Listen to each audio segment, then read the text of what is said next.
Give me the kiss.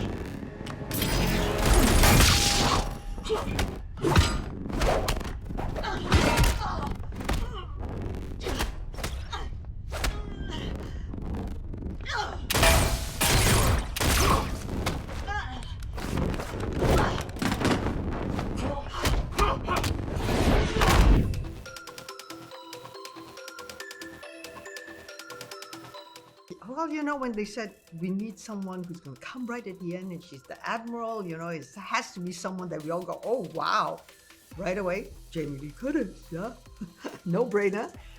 And I was like, she's such a darling friend. And sometimes you don't want to feel like you're taking advantage of it.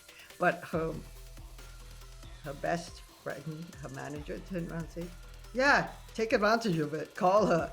And I'm like, okay. But bless Jamie, is like, if she doesn't believe in something, she won't do it. But she loves Star Trek, and she loves me. So it was like, she said yes. And it was hard because she was working on something else. I think that was the only thing, because fortunately Alex and Tunde, they worked around the schedule and they went to wherever they could just for that scene. And she's great. And she's absolutely great in it. Please, a moment. We have no time, but we're gonna take a moment. Okay, sorry. I mean, if Jamie Lee's in charge, I think we're gonna make it work, because she'll work us to make it work. We're good. It's a whole different entity. Oh my God. It's its own galaxy. Yeah. And she has given the command. So in her giving us the command, I think it'll be an interesting thing to see where Jamie goes, to Casey's point, in terms of where Garrett's going, in terms of where Locke's going. Let's see where we go with Jamie's character. Pretty amazing. I think it's another powerful woman for Rachel to bounce off and win many games, which is very cool.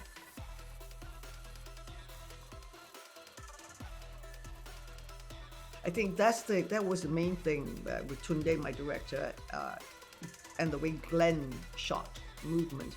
It's also working very closely with Chris McGuire and his team.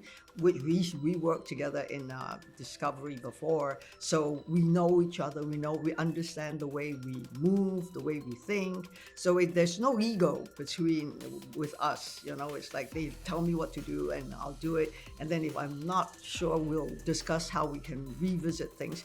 The most important thing is, what is the drama in that? In the first one, Philippa Jojo is like, I'm just teaching you Section 31 how to do your job, basically, right? I mean, she's just so like badass. And with that, that's the thing, is like, because it is science fiction, we were using the phase pods, which changes your molecules, so you're on a different vibration, which gives us so many a different playground to work on as she goes through walls, one room after another, and then finally landing it out the window onto the nightclub, the main stage, where it's like, is this a real fight or is this a show for the audience? But with Chris and Tunde, what we had to work out very clearly was, this one was more like tongue-in-cheek.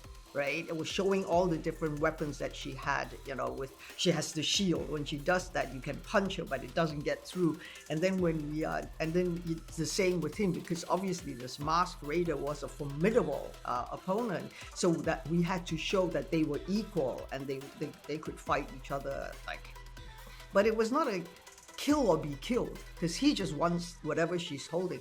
And she has no idea what it was. It's like, okay, what? But I'm not going to let you have it just because you want it. That's Philippa Jojo. But when it came to the fight sequence with San, the drama was it. She didn't go there to fight with him. She wanted to go there to persuade him not to do what he was intending to do, to come back with her to the light, instead of going down this very dark path. But so it was high drama, because San was so full of anger and hatred. So every time he swung the sword, you can feel that, I am going to kill you. I'm not messing around. And then at the last moment, when she tries to talk, she holds him, she pulls him in. So it's not just a fight sequence. It's like, how do you stop someone and make them listen to you? So it was a very interesting time for Chris and Tunde and myself to work out that sequence. And fortunately, James is also so capable of those action sequences, and because the drama was very, very important for us.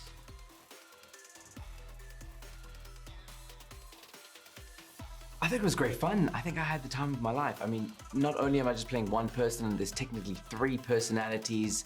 So I think it allowed me the opportunity to be somewhat psychotic. And I loved it. And a little bit unhinged. And he's laughing because he's like, that's 100% true. I mean, I remember I sent him a voice note for a laugh that I did. Yeah. You want to tell the story? Yeah, it was, and obviously the thing, he's taken over my body, and what got cut from the film, an awful lot did get cut, but there were bits where he was talking through me. And I was like, okay, well, I want to get Sven to say all my lines, and then I'm going to copy the way Sven would do it. And of course, he has this maniacal laugh. There's this proper Joker-esque, anarchistic, scary laugh. And he sent me this voice note in the middle of the night. I was like, can you please send me this? And I wake up and it's like, I was like, the scariest thing that I've ever heard in my life. And it was very, very spooky. It was properly villainesque. Hell yeah.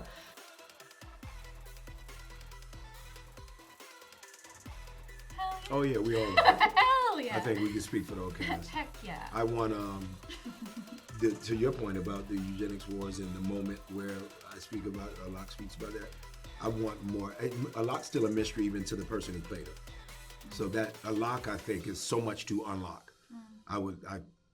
Man, and I know Tunde and Alex didn't ask me to come aboard and just stay a monolith and or relegate myself to that which you saw on this version or on this iteration of Section 31. I can't wait to be able to dive deeper into that guy.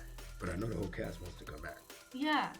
Yeah. Sure. I think what's interesting with Rachel too, right, is she's so staunchly Starfleet, and so the fact that she even finds her way into the Section 31 world is kind of wild to begin with.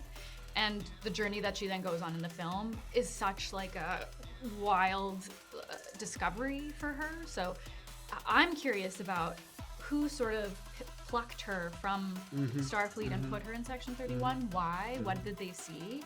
And how do we end up, with the ultimate sacrifice that she makes? That whole journey is full of delicious colors that I want to explore.